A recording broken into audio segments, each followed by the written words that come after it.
¿Quieres saber cómo hacer físicas en personajes con cola, oreja o esto? Bueno, aquí te lo explico en menos de 2 minutos.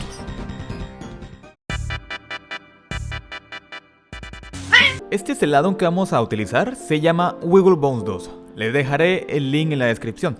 Lo pueden descargar dando clic aquí y justamente descargan el que se llama Wiggle 2. Ahora abrimos Blender, nos vamos a Edit, Preferencias y en la parte de extensiones nos vamos donde dice Instalar desde el disco.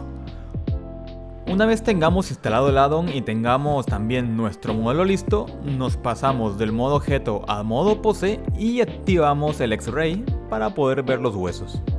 Presionamos la tecla N para mostrar la barra derecha del viewport, nos vamos al apartado de animación y donde dice Wiggle 2 activamos la escena.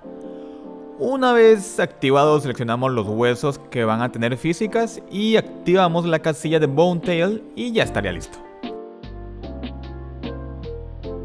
Ya en las opciones que tenemos, la masa solamente afecta si choca contra otro objeto.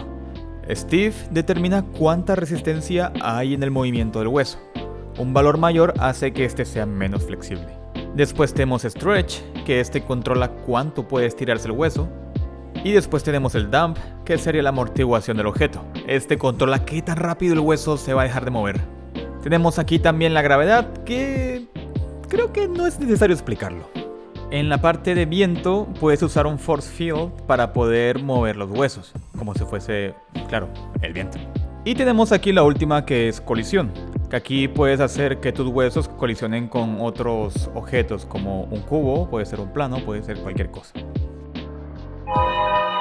Y no olvides hacer bake cuando termines la animación porque si no, no va a funcionar cuando renderices.